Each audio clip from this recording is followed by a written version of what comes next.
Video में जिन बच्चों को आप रोते बिलखते हुए देख रहे हैं, ये मध्य प्रदेश के देवास जिले में खिवनी अभयारण्य में रहने वाले जनजातियों के बच्चे हैं।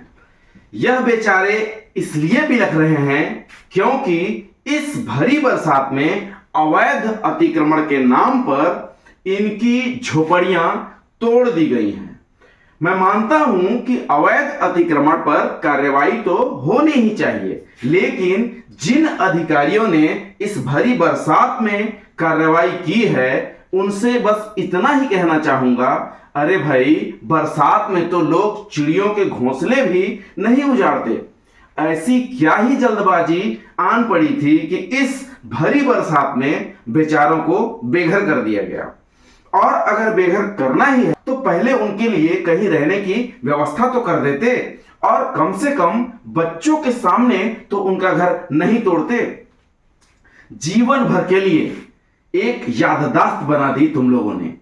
उनके दिमाग में सरकार के प्रति क्या जहर भर दिया है तुम लोगों ने। अतिक्रमण हटाने का इतना ही शौक है तो इंदौर देवास हाईवे पर रोज जाम लगता है। उस जाम में फंसकर बहुत सारी मौतें हो रही हैं। लगा दो पूरी मशीनरी, हटा दो अतिक्रमण। हाईवे के किनारे जो होटल रिसोर्ट बने हैं, लेकिन वो तुम्हारी बस की बात नहीं है, इसलिए तुम इन झोपड़ियों को तोड़ रहे हो। और फिर बेशर्मी भी देखो कि जिन मंत्री के ऑर्डर से इन झोपड़ियों को तोड़ा गया, मतलब जिसने जख्म दिया है वही फिर मलहम लगाने भी पहुंच गया। बेशर्मी के साथ ट्रैक्टर पर बैठकर, मतलब रोड भी अभी तक वहां पर नहीं बनवा पाए, लेकिन तोड़ने के तो भाई शौकीन हैं। नमस्कार दोस्तों, मैं चंदन, और आज मैं आपको जो कहानी सुनाने जा रहा हूं वो सिर्फ खबर नहीं, वो एक करुण सत्य है। एक ऐसी हकीकत जो छुपाई जा रही है, दबाई जा रही है, लेकिन अब और नहीं। यह कहानी है मध्य प्रदेश के देवास जिले की एक छोटे से गांव खाते गांव की, और उससे सटे सिवनी अभयारण्य की, जहां बरसात के पानी में सिर्फ नदियां ही नहीं बही, बल्कि बह गए इंसानों के सपने, उनकी जिंदगी, उनका आशियाना। इस जंगल के किनारे बसे थे 30 से 35 आदिवासी परिवार।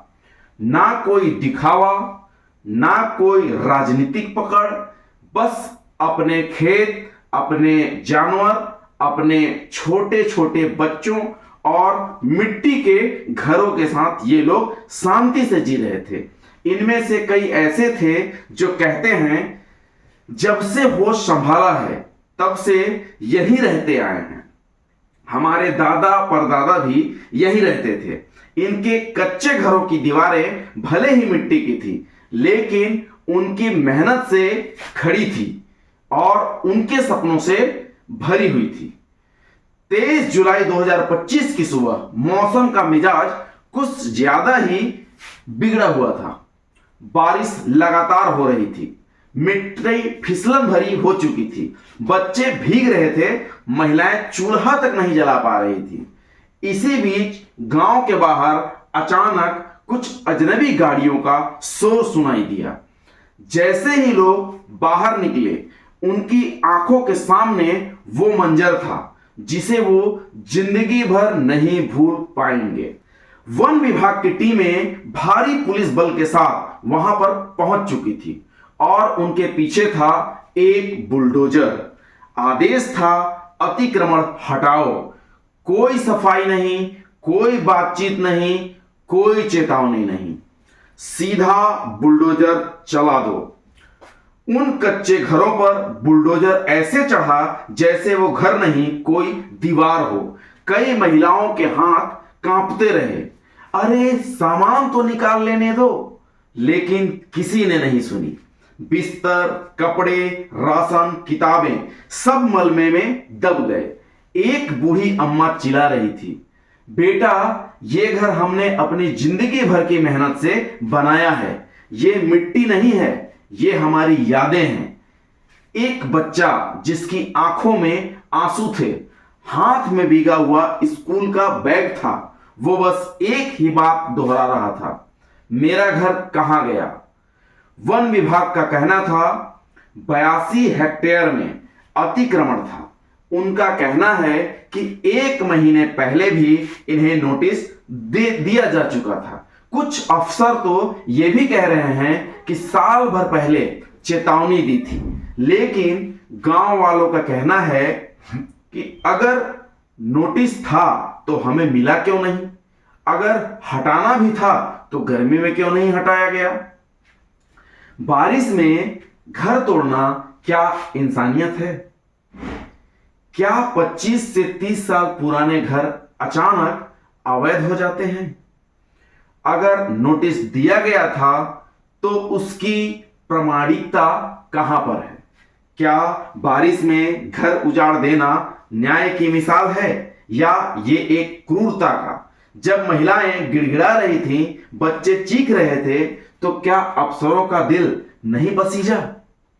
और एक गंभीर पहलू, हाल ही में एक वन रक्षक पर एक आदिवासी महिला ने छेड़छाड़ का आरोप लगाया था। क्या उस केस के दबाव में आकर यह कानून की शक्ति दिखाई गई है? आज वो 30 से 35 परिवार जिनके घर मलबा बन चुके हैं, उनमें से कई लोग तिरपाल तानकर किसी पेड़ के नीचे जी रहे हैं। बच्चे बीमार हो रहे हैं, बुजुर्ग भूखे हैं और महिलाएं डर कर जी रही हैं। उनका कोई वकील नहीं है, कोई मीडिया वाला उनका साथ नहीं दे रहा है, कोई नेता वहां पर फोटो खिंचवाने के लिए नहीं जा रहा है। और अंत में एक सवाल, क्या यही विकास है? अगर विकास का मतलब है गरीब को बेघर कर देना, उसकी बात सुने बिना ही उसे मलबे में तब्दील कर देना, तो यह कैसा विकास है? क्या वाकई जंगल को बचाने के लिए इंसानों को मिटाना जरूरी है? क्या आदिवासी के घर को तोड़ना, उसकी संस्कृति को मिटाना, उसका सम्मान छीनना सही है? दोस्तों, ये कहानी सिर्फ देवास की नहीं है, ये कहानी है भारत के उन कोनों की जहां गरीब की आवाज कोई नहीं सुनता, जहां कानून के नाम पर दर्द बांटा जाता है। कागज पर क्या लिखा है? अगर आपको लगता है कि ये कहानी लोगों तक पहुंचाना चाहिए तो इसे शेयर कीजिए। आपकी एक आवाज किसी उजड़े हुए परिवार की उम्मीद बन सकती है। आप इस बारे में क्या सोचते हैं? कृपया कमेंट में अपनी राय जरूर दें। बहुत बहुत धन्यवाद।